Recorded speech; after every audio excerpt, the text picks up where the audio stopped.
Yeah, you don't have to, yeah, you go ahead and sit down. Yeah. Bruce. Actually, I'll just sit right there. Well, sit over or sit over here? Sit anywhere. Sit anywhere. Did you see it over here? Yeah, you can, do you want to? Yeah. I can leave that here. Okay, I'll help you. We can leave it right here. You help us? Just take it easy.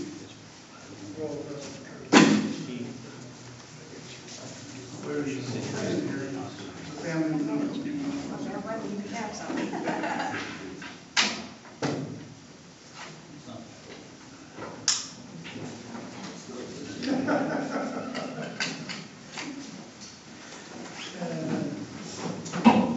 Little thing.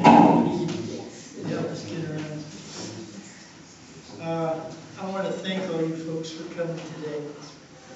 I'm Roland. I've introduced you several times, but if you know how age gets to you, you know, you sort of forget names after you've been introduced. I've been working in New York, and I got the word about my dad here while I was working there, so I flew out here to California trying to help my brother get things straightened out. And it was a mess. We couldn't find the insurance papers, we couldn't find anything that he'd set up, so we had to rearrange it. And Sanders, they did a fantastic job. They sat down with us and worked with us, and we got it all taken care of. So I owe a lot of thanks to Sanders for all their help. They got it through. My dad, you know, I don't know what to say about him. A couple of years ago, I had this epiphany, I guess it was, where I started realizing that there was things I was doing in my life that I picked up as a kid, and I didn't realize that I'd done that. And I think all children go through this stage with their parents. And I realized that who I was because of who he was, and the way he treated family and everybody's family, and family was a real important element, and we all worked together to help each other. And we'd always been close. And my grandparents, you know, my mom was really close to my grandparents, and I was close to them. You know, lived with them for the first 6 years of my life, so you get pretty close to them then, you know.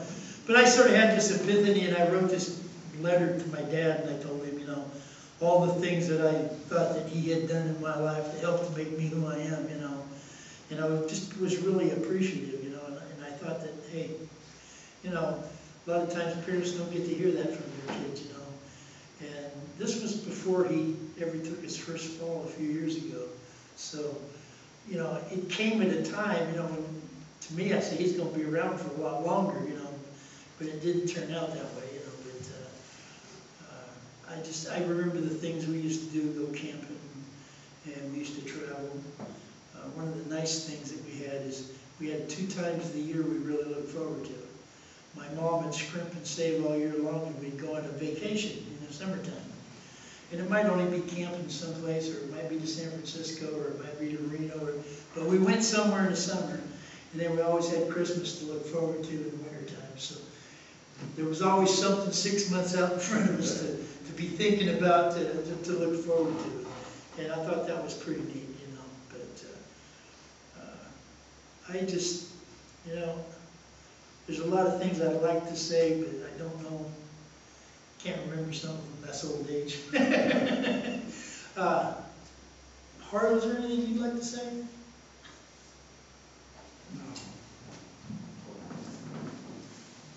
No, like Roland, he taught us right from wrong and be appreciative of our elders and stuff like that. And we grew up to say yes ma'am and yes sir. Nowadays they don't do that. And they tell you to go kiss off or something. And I knew if I'd done that when we were kids, we wouldn't be here today. But I lived down in Phoenix for 30 years until my wife Jackie passed away in 2000, and I moved back up here, sold my house, and moved back up here because there was nothing coming back down to Phoenix no more. And, no, I really, really love both of them very, very much, and they taught us so much. And, you know, like I said before, I think I only got 5 spankings my whole childhood, because I learned not to do things no more, you know. Spoiled kid. And, you know, and, so, but, the last 3 years I took care of him. I was over at his house and took care of him 24/7, and, because he needed it. After he fell from his hip, he got around pretty good after his hip, but then, you know, he fell a couple times more, and then I stayed there and started helping him, and then I just stayed there permanently. And Karen came in and cooked. She stayed out of the house because we have 2 cats. And then my dad has his little dog, and I have my dog, or we have our dog. And they stayed at Dad's house, and they watched the house while we were gone. And then when I had to go down for my surgery in September, when he broke his hip before, he stayed at Eureka Rehab, so we put him in there temporarily. And I went down down San Francisco and had my surgery, and came back, and the doctor said no more helping him. You know, that was out because it was too much on so it was too much work. And so he stayed there for a while, and then it became a permanent thing. And then we were going to try to get him a home temporarily on a reverse mortgage type thing. And we were working on that when he passed away, and because he wanted to come home and die and go with Mom. And but now he's with her, and they're together, and he doesn't have to worry about that no more. But thank you guys for tuning out, and thank you whoever showed up last night. Thank you very much. We both really appreciate it, and it's good, unfortunately, to see each other when stuff like this happens and can't get together more often. Like Roland said, we really appreciate whoever turns up, and thank you again. I got a couple of people that's important in my life besides my dad. I got 2 uncles here. The twin uncles, they're important in my life. Because when they were younger, I seen them a lot around Grandma's house. And we got a lot of memories there. And then I got a cousin here that he don't know how important he was in my life when I was little. He was my mentor, he was my tormentor. And I appreciate you coming out, Nick, I really do. Thank you, Rob. Here a few years ago, I went over to Bob's house. I don't know if you remember, Bob. Said, I wanted to know about my grandpa, because I didn't know too much about him. I remember a fishing trip I went on, and I remember going camping with him and Nan a couple of times. But I went over to ask him, I says, you're the oldest grandson. What do you remember about Grandpa? You know, there wasn't a whole lot. And last night I got to talk to Arlene, and to me, that was amazing, you know. And I was asking her, you know, about my grandpa, because I don't have much. I remember one time me and Nick were out playing in Grandpa's woodpile, and we were making a fort out there, and I heard my grandpa say, "Christine, these boys they're wrecking my woodpile." And she said, "Oh, Alfred, just leave them alone. They ain't gonna hurt your old woodpile."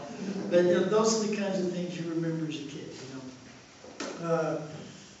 This is a time I'd like to try and remember my dad and say, hey, if you got any memories that you'd like to share, or something that you did, hey, now's our time to do our closure and say our little thing if there's something we want to say, because I think that's real important at a time like this. He was a family man. He enjoyed his life. Him and Mom got to travel a lot and do a lot of things even before she got sick. And it's sort of been something that I've sort of tried to aspire to, and haven't been able to get there quite. I'm moving in that direction. So if any of you would like to say something, I'd appreciate hearing whatever you got to say, because this is all family. You know, these are things we do together, you know, and experiences that we had, to relive our experiences and share some good times that we had, because we're important, you know, and these people here that went before us, they helped make us who we are, you know. And I feel bad because I didn't live, I moved out of town after I went to the Navy and I never came back, but you know, hey,